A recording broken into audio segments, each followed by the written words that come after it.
So I wanted to talk to you about the people that you mainly hang around with in this world, because something that I've noticed more strongly than anything since I had my spiritual awakening and started to observe more closely my inner self and the world around me and stuff, was that you slowly do really become the people that you hang around with most of all. And one of the strong things that I really noticed from that was how we tend to repeat conversations in our head that we've had with someone.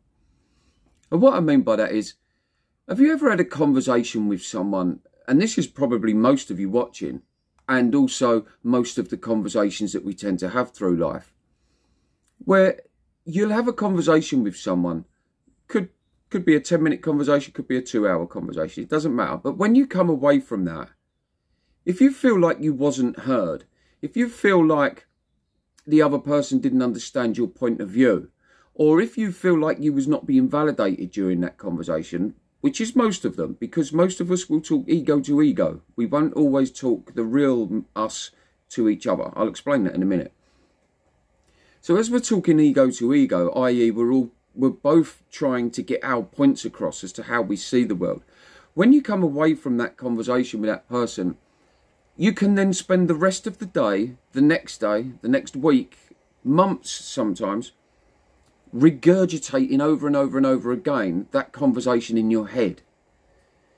I'm sure you know what I'm talking about there. It can lead to frustration because you feel like you're constantly thinking, why didn't I say this? Why didn't I say that?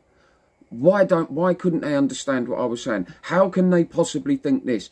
So you end up walking around for the next day, 2 days, months, whatever, angry and frustrated. And what an absolute waste of time, because also what that does for you is it puts self-doubt into you that what you say and what you have to offer in conversations and in life is not very valued. Well, it is. And then also, have you ever had a conversation with people where they've sat and they've really listened to you? And maybe what it is that you're talking about and what you're explaining, you feel like you've hit a good role with that.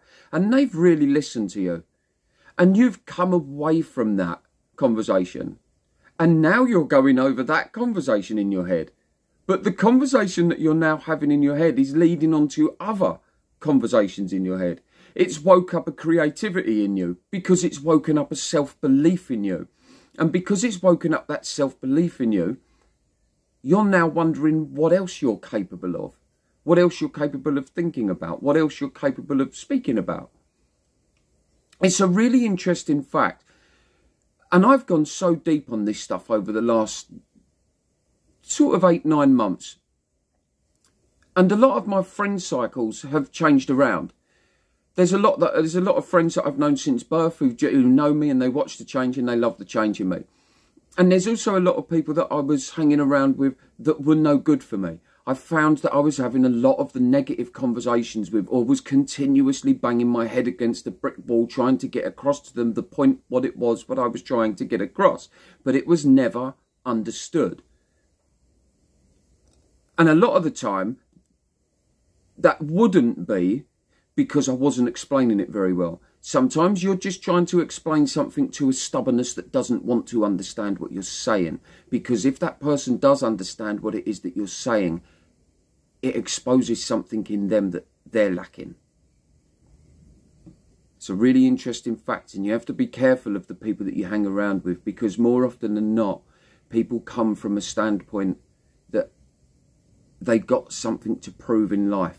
And when people have something to prove in life, they can often be dangerous characters, because dangerous in terms of dangerous for you personally to hang around with, because they can bring with them that negativity that you can't seem to shake off. And who really wants to carry around a feeling of anger or anxiety or frustration for days, weeks, months, because they couldn't get across a point to someone who just doesn't want to understand your point? And also, just on that note, just quickly, if people don't accept or like your opinion all the time, that's okay. It doesn't matter. It doesn't mean your opinion's not valid. It just means you've led a totally different life up until the point that you're now at. And that's what's led to your current opinion. By the things that you've read, the people that you've been around, the things that have influenced you. And that person, on their side, has had a totally different world from you. So now their opinions are different. So there's no real big deal in it. But the trouble lies when we take that stuff on personally and we hold on to it for, like I say, weeks and months. It's such a drain on your energy. And those people that you will have conversations with that can bring out the best in you, they're the ones that you want to seek out. And what often happens in this life is we try to find those people. But you have to remember this. Whilst you're trying to find those people, you're also turning up as the person that you was. So therefore, or you're turning up as the person that you always have been. So you're not actually going to attract anyone new into your life. You're going to be attracting the same person into your life, albeit they might look different. It's going to be fundamentally the same person who you're going to struggle to have proper conversations with. So what you have to do is start doing your inner work. Start spending time alone. Start being at one with nature. Go for long walks in the countryside on your own without your phone. Hear the sounds and smell the smells and see the sights that we evolved over for 4.8 million years. Because that's been lacking in us for the last 30, 100 years, 200 years. All of that stuff has been really lacking in us. And it's no coincidence that now we suffer more with depression and stuff like suicides, and we turn to more bad addictive behaviours now than we ever have done before in our history. It's because we're not connected to who we actually are. Radio waves, phones, televisions, all that kind of technical stuff didn't evolve out of the Big Bang. That evolved out of us creating that. So it's not really a natural product. And I'm aware I'm recording this on a phone, and they are, to a degree. I think they're wonderful. And I think the fact that we can now all communicate like this is a wonderful thing. But we need to try and find that balance. And I think we need to tap into a lot more how we evolved. We spent millions of years out on the plains, in the wilderness, hunting and gathering and sticking together and spreading love amongst our tribes, trying to lift each other up, protecting each other. We was eating much more wholesome, nutritious foods, albeit sometimes that might be sporadic, so we might not get as much food intake. However, what we would eat would be a lot of the stuff off the land. So a lot of this stuff would be natural. It wouldn't be artificially induced. So therefore, we're getting pure goodness into us as we evolve. But we seem to now be eating a hell of a lot of false stuff, like sugar.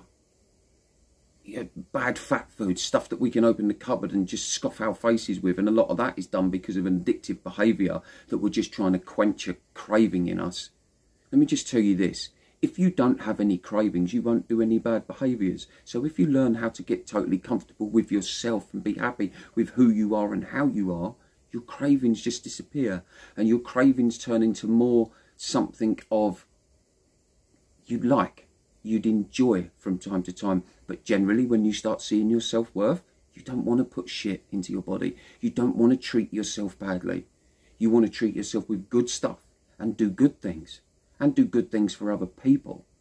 That's what makes all this stuff happen. But hey, I'm going to do another video a little bit later on because my kettle's actually boiling and I'm a bit paranoid that it's going to boil over and cause some damage over there. So I'm going to record another one later, but I want to go into depth more about how I went when I said our egos talk to our egos. The real us don't actually have conversations with one another. So stay tuned for the next video coming up very shortly on that front. And guys, if you made it this far, I appreciate you. Thank you so much. Have a great day. And please hit like and please hit subscribe. Cheers, guys.